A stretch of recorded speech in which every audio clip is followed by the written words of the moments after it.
ನಿಮ್ಗೆಲ್ಲ ಸಂದೇಶವನ್ನು ಕೊಡ್ಲಿಕ್ಕೆ ನಾವು ಮಾಡಿದ್ದೇವೆ. ಮಿಸ್ಟರ್ ಕುಮಾರಸ್ವಾಮಿ,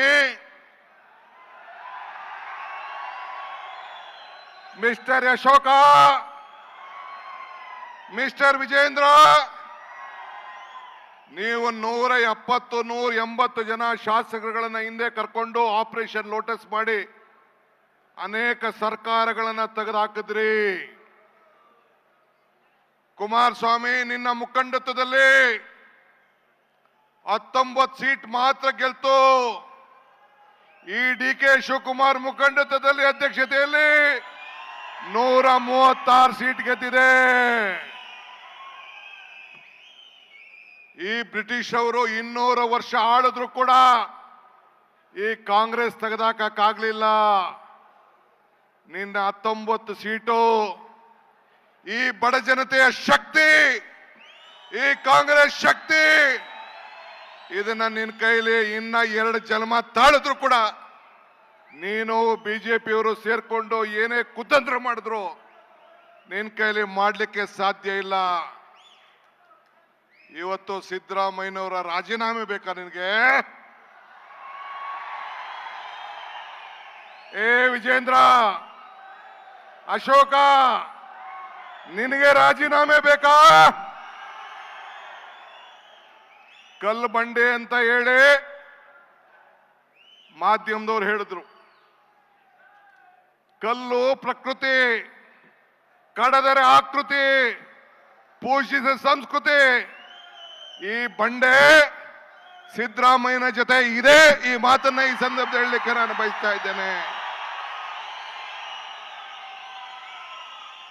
ಈ ಬಂಡೆ ಜೊತೆ 136 ಜನ ಶಾಸಕರು ಇದ್ದಾರೆ.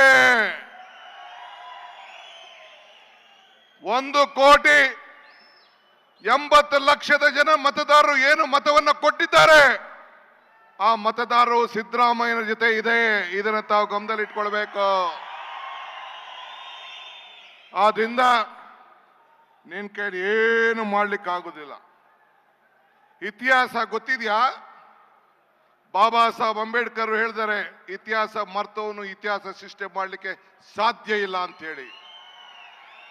ಇಂದಿರಾ ಗಾಂಧಿ ಅವರು ಹೇಳ್ತಾ ಇದ್ದಾರೆ, ಅವಕಾಶ ನಿನಗೆ ಸಿಕ್ಕುದಿಲ್ಲ, ಅವಕಾಶನ ನೀನೇ ಹುಡ್ಕೊಂಡು ಹೋಗ್ಬೇಕು ಅಂತ ಹೇಳಿ ಇಂದಿರಾ ಗಾಂಧಿ ಅವರು ಹೇಳಿದ್ದಾರೆ.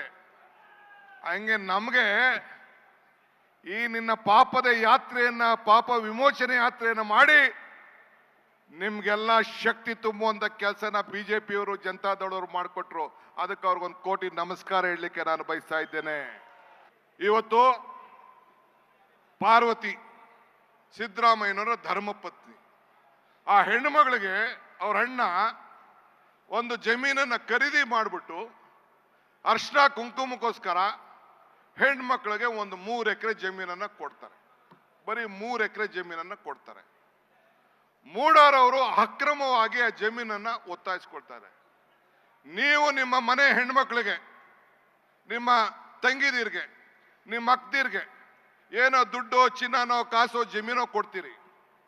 ತನ್ನ ಕುಟುಂಬವನ್ನ ರಕ್ಷಣೆ ಮಾಡ್ಕೊಳ್ಳಿಕ್ಕೆ ಆ ತಾಯಿ ಕಾಪಾಡಿಕೊಂಡು ಕುಡ್ಕೆಯಲ್ಲಿ, ಮಡಕೆಯಲ್ಲಿ, ಬ್ಯಾಂಕಲ್ಲಿ ಇಟ್ಕೊಂಡು ಆ ಮಕ್ಕಳನ್ನ ರಕ್ಷಣೆ ಮಾಡ್ಕೊಳ್ಳಿಕ್ಕೆ ಇರೋದು ನಮ್ಮ ಭಾರತೀಯ ಸಂಸ್ಕೃತಿ, ಅದು ನಮ್ಮ ಧರ್ಮ. ಅದಕ್ಕೆ ಆ ಹೆಣ್ಣುಮಗಳು ಆ ಜಮೀನನ್ನ ಇಟ್ಕೊಂಡು ಕಾಪಾಡಿಕೊಂಡು ಬಂದಿರ್ತಾಳೆ. ಪಾಪ ಸಿದ್ದರಾಮಯ್ಯನವರು ಬೆಂಗಳೂರಿನಲ್ಲಿ ರಾಜಕಾರಣ ಮಾಡ್ತಾ ಇದ್ದಾರೆ. ರಾಜ್ಯದ ಉದ್ದಗಲೂ ಕೂಡ ಹೋರಾಟ ಮಾಡ್ತಾ ಇದ್ದಾರೆ. ಆಮೇಲೆ ಅವ್ರಿಗೆ ಗೊತ್ತಾಗ್ತದೆ, ನನ್ನ ಧರ್ಮಪತ್ನಿಗೆ ಅವ್ರ ಅಣ್ಣ ಒಂದು 3 ಎಕರೆ ಜಮೀನನ್ನು ಕೊಟ್ಟಿದ್ದಾರೆ ಅಂತೇಳಿ. 3 ಎಕರೆ ಜಮೀನನ್ನು ಕೊಟ್ಟಿದ್ದಾರೆ. ಸರ್ಕಾರದವರು ಒತ್ತುವರಿ ಮಾಡ್ಕೊಂಡಿದ್ದಾರೆ. ಅಕ್ವಿಷನ್ ಮಾಡ್ಕೊಂಡಿಲ್ಲ. ಸರ್ಕಾರದವರು ಅಕ್ವಿಷನ್ ಮಾಡ್ಕೊಂಡಿಲ್ಲ. ಡಿನೋಟಿಫಿಕೇಶನ್ ಆಗಿದ್ದಂತ ಜಮೀನನ್ನ ಸರ್ಕಾರದವರು ಈತ ಖರೀದಿ ಮಾಡಿಕೊಂಡು ಆ ಅಕ್ಕಂಗೋ ತಂಗಿಗೋ ಜಮೀನನ್ನ ಕೊಟ್ಟಿದ್ದಾರೆ. ಆ ಜಮೀನನ್ನ ಕೊಟ್ಟದ್ದನ್ನ ಸರ್ಕಾರಕ್ಕೆ ಹೋಗಿ ನನ್ನ ಜಮೀನನ್ನ ನನಗೆ ಕೊಡಿ ವಾಪಸ್ಸು ಅಂತ ಕೇಳ್ಕೊಳ್ತಾ ಇದ್ದಾರೆ ಪಾರ್ವತಿಯವರು. ಕೇಳ್ಕೊಂಡದನ್ನ ಸರ್ಕಾರ ತೀರ್ಮಾನ ಮಾಡಿ, ಇಲ್ಲಮ್ಮ 100ಕ್ಕೆ 100 3 ಎಕರೆ ಕೊಡಿ, 3 ಎಕರೆ ತಗೊಂಡಿದ್ದೀರಿ, 3 ಎಕರೆ 19 ಗುಂಟೆ ಕೊಡಿ ಅಂತ ಕೇಳ್ತಾರೆ. ಆಗುದಿಲ್ಲ ಅಮ್ಮ, ಕಾನೂನು ಈ ರೀತಿ ಇದೆ, ದಯವಿಟ್ಟು 3 ಎಕರೆ ಸರಿಯಾಗಿ ನನ್ನಂತವನಾಗಿದ್ರೆ ನಂದು ಹೋರಾಟ ಬೇರೆ ಇರೋದು. ಆರೆ ಪಾಪ ಹೆಣ್ಮಗಳು ಅರ್ಧ ಜಮೀನಿಗೆ ಮೂಡಾರವ್ರೇನೋ ಅಗ್ರಿಮೆಂಟ್ ಮಾಡ್ಕೊಂಡ್ರು ಅಂತೇಳಿ ಅಗ್ರಿಮೆಂಟ್ ಮಾಡಿಕೊಟ್ಟು ನಯವಾಗಿ ಅವ್ರಿಗೆ ಟ್ರಾನ್ಸ್ಫರ್ ಮಾಡಿಕೊಡ್ತಾರೆ ಸರ್ಕಾರಕ್ಕೆ. ಮಾಡಿಕೊಟ್ಟು ನೀವು ಎಲ್ಲಿ ಜಮೀನು ಕೊಡ್ತೀರೋ ಕೊಡಿ ಅಂತ ಕೇಳ್ತಾರೆ. 14 ಸೈಟ್ ಕೊಟ್ಟಿದ್ದಾರೆ ಸರ್ಕಾರದವರು. ಮೂಡಾರದವರು ಒತ್ತುವರಿ ಮಾಡ್ಕೊಂಡವ್ರು ಅವರು. ಈಗ ನೀವು ನಿಮ್ಮ ಜಮೀನು, ನಿಮ್ಮ ಪಕ್ಕದಲ್ಲಿ ಯಾವ್ದಾದ್ರು ಜಮೀನು ಯಾರು ಒತ್ತುವರಿ ಮಾಡ್ಕೊಂಡ್ರೆ ಸುಮ್ಮನೆ ಇರ್ತೀರಾ? ಓಲೆ ಪಾರ್ವತಿ ಅಕ್ಕ ಯಾವ್ದಾದ್ರು ಜಮೀನಿಗೆ ಒತ್ತುವರಿ ಮಾಡ್ಕೊಂಡು ಹೋಗಿದ್ರಾ? ಯಾರು ಕಳ್ತನ ಮಾಡಿದ್ರಾ? ಯಾವುದು ಇಲ್ಲ. ನನ್ನ ಜಮೀನಿಗೆ ಒತ್ತುವರಿ ಮಾಡಿಕೊಟ್ಟಿರೋದಕ್ಕೆ ನನಗೆ ಕೊಡಿ ಅಂತ ಕೇಳಿ ಸರ್ಕಾರದವರು ಒಂದು 50-50 ಅಂತ ಮಾಡಿ ಒಂದು 38,000 ಅಂದ್ರೆ 1,60,000 ಅಡಿ ಹೋಯ್ತು. 38,000 ಅಡಿ ಸೈಟ್ ಅನ್ನ ಡೆವಲಪ್ಡ್ ಸೈಟ್ ಅಂತ ಕೊಟ್ಟಿದ್ದಾರೆ. ಏನ್ ತಪ್ಪಿದೆ? ಏನ್ ಮಾಡಬಾರ್ದು ಮಾಡಿದೆ? ಏನ್ ಮುಖ್ಯಮಂತ್ರಿಗಳು ಏನಾದ್ರು ಸಿದ್ದರಾಮಯ್ಯನವರು ನನ್ನ ಹೆಂಡತಿಗೆ ಈ ಜಮೀನನ್ನ ಬರ್ಕೊಡಿ ಅಂತ ಹೇಳಿ ಏನಾದ್ರು ಬರ್ದಿದಾರಾ? ಆದೇಶ ಮಾಡಿದಾರಾ? ಅಧಿಕಾರ ದುರುಪಯೋಗ ಮಾಡ್ಕೊಂಡಿದ್ದಾರಾ? ಏನು ಇಲ್ಲ. ಪ್ರಜಾಪ್ರಭುತ್ವದ ವ್ಯವಸ್ಥೆಯಲ್ಲಿ ಏನು ತೀರ್ಪನ್ನು ಕೊಟ್ಟಿದ್ದಾರೆ ಅದನ್ನು ಒಪ್ತೇವೆ. ಆದರೆ ನಾವು ಏನಾರು ನೀವು 10 ತಿಂಗಳಲ್ಲಿ ಈ ಸರ್ಕಾರ ಹಳ್ಳಾಡ್ಸ್ತೀನಿ ಅಂತ ಏನು ಭ್ರಮೆಯಲ್ಲಿದ್ದೀರಲ್ಲ, ಇದು ಸಾಧ್ಯ ಇಲ್ಲ ಅನ್ನೋದು ಕೂಡ ತಾವೆಲ್ಲ ಗಮನದಲ್ಲಿಟ್ಕೊಳ್ಬೇಕು. 10 ವರ್ಷ ಅಲ್ಲ, 10 ತಿಂಗಳಲ್ಲ, ಇನ್ನು 10 ವರ್ಷ ಆದ್ರೂ ಕೂಡ ಈ ಸರ್ಕಾರನ ಮುಟ್ಲಿಕ್ಕೆ ಸಾಧ್ಯ ಇಲ್ಲ. 10 ವರ್ಷ ಆದ್ರೂ ಸಾಧ್ಯ ಇಲ್ಲ. ನಿಮ್ಗೆಲ್ಲ ಸಂದೇಶವನ್ನು ಕೊಡ್ಲಿಕ್ಕೆ ನಾವು ಮಾಡಿದ್ದೇವೆ. Mister Kumaraswamy, mister Ashoka, mister Vijendra, ನೀವು 170-180 ಜನ ಶಾಸಕರುಗಳನ್ನ ಹಿಂದೆ ಕರ್ಕೊಂಡು ಆಪರೇಷನ್ ಲೋಟಸ್ ಮಾಡಿ ಅನೇಕ ಸರ್ಕಾರಗಳನ್ನ ತೆಗೆದುಹಾಕಿದ್ರಿ. ಕುಮಾರಸ್ವಾಮಿ, ನಿನ್ನ ಮುಖಂಡತ್ವದಲ್ಲಿ 19 ಸೀಟ್ ಮಾತ್ರ ಗೆಲ್ತು. ಈ DK ಶಿವಕುಮಾರ್ ಮುಖಂಡತ್ವದಲ್ಲಿ ಅಧ್ಯಕ್ಷತೆಯಲ್ಲಿ 136 ಸೀಟ್ ಗೆದ್ದಿದೆ.